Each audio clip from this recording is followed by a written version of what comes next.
State a lot about what we might look for this Saturday in terms of the game, in terms of the game plan. Someone asked me, if what the biggest issue with Tennessee is going to be for Ohio State. I'd mentioned that we had talked on Monday. That's going to be their defensive line. So, a lot of Tennessee talk, a lot of some transfer portal talk, which I'm sure we'll also get into here. But first thing I do want to talk about is the press conference that they had over at the Woody today for the first round of the college football playoff. So, it was interesting at the Woody.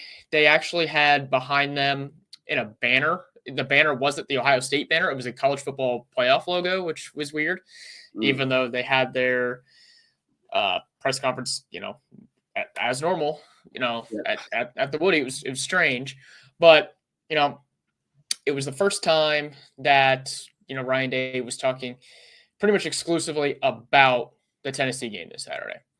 Yeah. So I don't know how much of it you caught, Garrison, but, wanted to hear your thoughts initially on, what Ryan Day said, because he was, quite frankly, he was talking a lot about. I got to grab something real quick.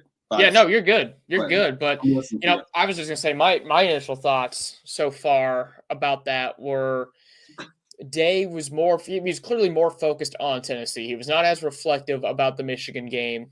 Mm-hmm. And I thought that was telling for what the mindset of the rest of the team might be like, which is good. And he also shared with us some news that it sounds like there's going to be another shuffle on the offensive line. Right. And he mentioned Luke Montgomery specifically. So, and the specific word he used was rotation, which if you're preparing for a game in the college football playoff, that is not a word you want to hear talking about the offensive line. So, what are your thoughts specific to how he laid out what Montgomery's role within the offensive line for this game might be? So I've for 2 years now, I've been wanting to see Luke Montgomery get on the field. I think he was a great prospect coming out of high school, Ohio kid. I think he has the frame, the athleticism to play guard. Maybe he need probably be a little bigger and longer to play tackle. But I would rather just see him get on the field. If it's that, I've been saying this since last year. If it's that close at guard and you have Luke Montgomery, why not see what the kid has? When it comes to rotating, I'm not a fan of that at all. I'm gonna agree more. I'm gonna be consistent as I can be. I got on the Wolverines all season for rotating into midseason their center, which is even dumber. But I don't think that rotating an offensive lineman is conducive to winning. I would agree with that. Based on what he was saying, it sounded like he was asked where he was taking most of his reps at, and it sounded like left guard. So it sounds like Austin Sturvell might be the odd man out. And look, if I'm being honest, what I think he's really saying is Luke Montgomery is going to start at left guard. That's reading between the lines. I think that's really what it's going to end up being. Yep. And I think they are probably either going to push Austin out or move him to right guard with Tegra. But I tend to think Austin's kind of the odd man out here. And based on his play recently, I can't really blame him. But I thought it was strange that Day had commented that really, because he was asked, so has Luke really done something different here that has warranted his ascension here to possibly getting a look during college football playoff? Mm-hmm. Ryan Day didn't really say it was really anything Luke has done. It was, which tells me it's more of, our guard play has sucked, so we need someone else who doesn't suck. Yeah. And exactly. And he mentioned, if it's that close, you might as well see what Luke's got, which, again, you don't want to hear that with the first round of a college football playoff coming. But that's kind of what you're down to with the loss of Josh and Seth and the fact that there's not really depth built on the offensive line. So that's definitely concerning. No, I agree, especially going against a defensive line like the Tennessee Volunteers have. It's just you don't want to see that, man. And getting into and think about, were we not here last season against Missouri where we had to shift our right side of our offensive line around? It's this isn't the time of doing that. Of course, the playoffs, it's much bigger than a bowl game versus Missouri. Yeah, but it's again, they've had all this time to practice. You're going against one of the best offensive lines in college football in practice. I would hope that they have worked something out and gotten something together and put up some type of scheme to where it allows their running backs to be better. I mean, we said this before, the pass protection has not been bad for this team, even when they've pushed around this offensive line. It's the run blocking. A lot of that also has to do with the running scheme they're doing. So, let's just hope and pray here, man, that I don't put much hope in Fry. I was gonna ask you what your faith level is in the offensive line playing super well on Saturday, because mine's not high. Now, out of 10 being very confident, 5.5. That's higher than me. I'm just gonna say 3. You never want to see a shuffle this late. And the thing is, this isn't even the first shuffle. It's obviously second or third time around, and even early on this year, Sierreveld got those reps because Donovan Jackson was hurt. So you got to see him early on against some not great competition, but you would have thought that would have helped him be better against, the Big Ten teams he ended up having to play against later in the year. So, that was the biggest thing that Day said, at least according to me, in that press conference. But this was also the first time we got to hear from Chip since the game. Yep. And it only took 15 days. Yeah. And on Thursday, I had someone ask me, hey, why haven't we heard from Chip yet? And my answer was, well, Ryan Day's probably protecting him because he knows that Chip did not do what was necessary. And in the press conference today, it really confirmed what we all needed to hear, that the game plan, as far as the offensive play calling, that was all him. Ryan Day did not step in and start making play calls. It was strictly Chip Kelly's show. And, I feel like somebody said that. Well, yeah, I mean, someone yeah, but I'll give him some credit. He took ownership for the fact that the game plan was not good enough.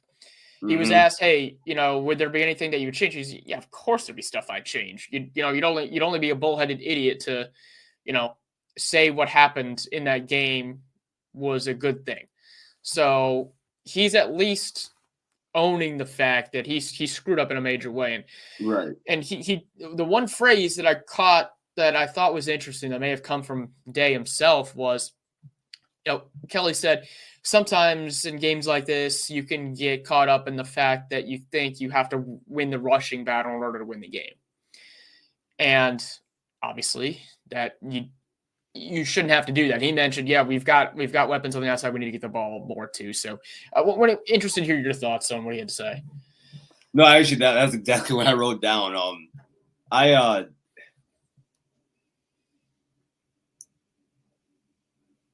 Hindsight's 20/20. Yeah. When I look, and of course, this wasn't our choice. But if you ask me who I would rather have now that I have time to think about it, I see everything that's happened. If I want Chip Kelly or Bill O'Brien, I probably would prefer Bill O'Brien. And a lot of that has to do with I think Bill O'Brien would take much more advantage of the weapons we have in the passing game than Chip Kelly's offense can do, or what he chooses to do. At the same time, I'm not mad at I don't think Chip Kelly's bad at his job. I think he's done a very good job this year, actually, with all the new faces, the new quarterback. Ryan Day said in his press conference, they shortened the playbook, so you have the injuries, I get it, but I want to see what his response would be. And again, I'm happy that he realized that, dude, just because a game has been going a certain type of way, or you feel a way, dude, in the game, in the game, whether it be any football game, you have to see where the game is going and what adjustments you have to make, play to play, drive to drive, quarter to quarter, half to half. You have to do that. I thought he failed in that a few weeks ago against the team in Ann Arbor. So I would hope that now he's had time to reflect on it going to this game against Tennessee. Dude, it's balls to the wall time. Yeah. And from here on out for the rest of the playoff, every single game is the biggest game of the year for you. So. Yeah, and it's good he took ownership of it. That's really all you can do at this point. He said, they've moved past it. They're only looking towards the future and what they have right in front of them. But that's to say he knows this can't happen again, because if this happens again, they're going to get beat. And then all bets are off in terms of who's staying on staff right down from the top. So they need to make sure that whatever game plan they come up with, which better include more shots on the outside. And we even talked on Monday, it doesn't even have to be like deep shots or a ton of, go routes. It's got to be some creativity, like even get them on mesh routes, get just some way to get the ball in the hands of their best player on offense, who's Jeremiah Smith. I mean, he's their best. He's their best guy. He's the best player on the team. Exactly. That's who needs to get the ball the most. And however they can, whether it's on a reverse, end around, screen pass, don't care. Just give him the ball and let him do what he does best. And as we've seen multiple times throughout the season, he's got a huge catch radius. So you put it anywhere near him, he'll go up and he'll grab it with one hand. So maybe part of it was, again, that they didn't trust Will Howard after he got that hit. I don't really want to rehash what happened in that game. But moving forward, the game plan has to be set so the passing game is more of a factor.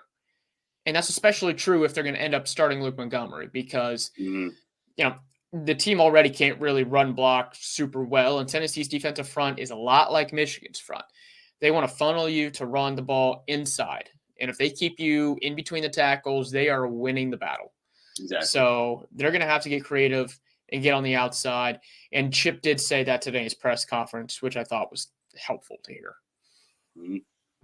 There was something that I did take away from Ryan Day's press conference that I wasn't necessarily happy about. Okay. And I would call this malpractice. He said that Devin Brown is still the backup quarterback on this team. I was going to mention this also. Glad you brought it up. Listen, I love DB. Think he's a great Buckeye. And a great Buckeye, not player, Buckeye. He's staying the course, staying with the team. There's no reason Devin Brown should be the backup quarterback of this team right now. Now, I want to ask you a question on this. So, yes, he mentioned that he was the backup right now. Could that mean that he's the backup if they need to go to him, but also they're giving the quote unquote backup reps to Julian Sand?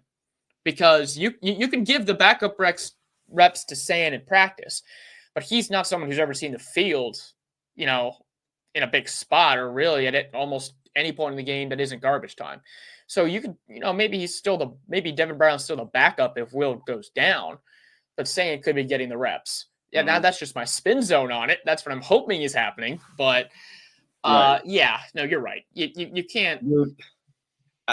I've seen Devin Brown play. Yeah. I've seen him come in when the starter, not when the starter gets hurt, but I've seen him come in when the starter gets hurt when Kyle McCord got hurt last year, early in the season. I saw him come in last season against Missouri, and yes, he got injured in the game, but it wasn't like he showed me anything. Yeah. And if Julian Sand is taking the second team reps, and he said he is pushing him right now. He said that he's been saying that all year, though. Yes, exactly. And if that's the case, dude, I just don't understand where. And here, I'll throw this question back to you. Okay. From the few times that we've seen Brown and Sand, who have you seen more? Who pops more off the screen to you? Neither. However, I'll say this. I actually do like Devin Brown's ability to use his legs. I think Sand's faster than him. Yeah, but we haven't seen Sand use them. Yeah, we did. We did. Okay. We did. Look, against, third teamers at the end of the game. Devin Brown's at least coming during some. They had packages for him last year where they actually on the brought him in to 2-yard run line. the read option. On the 2-yard line. Okay, that's still something. I've seen Devin Brown run out plenty of times and get hawked before he gets to the line of scrimmage. Here's the bigger issue for me. The bigger issue is that Brown was the backup all season long.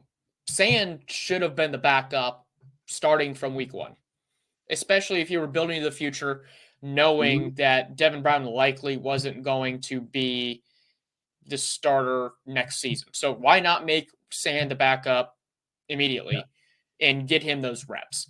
That was really where the mistake was made. Now, if Will goes down, and we mentioned this, I think they're screwed anyway. Yes. But I think I would probably still rather have Brown out there just because I've at least seen him on the field against a first team defense. And even though we got hurt, in the end of the first quarter in that Cotton Bowl last year, he still at least saw the defense. He didn't play particularly well, as you mentioned. But again, he's got some sort of experience. But I mean, at that point, cook them, put them in the frying pan, they're cooked. It doesn't matter. The only reason I want to see Devin Brown in the game is simply because he's been in that position before. And it might be easier for the guy, the upperclassman, to follow his lead than Julian Sands. That's the only reason why. If you ask me who I think can come in there and actually pass better, I'm going to tell you Julian can. Yeah. I mean, quite frankly, the only reason I want to see him out on the field in general, like in this game, is if they're in victory formation and they're taking a knee at the end. That's going to be his last snap in the shoe. That's the only time I want to see him out there. Yep.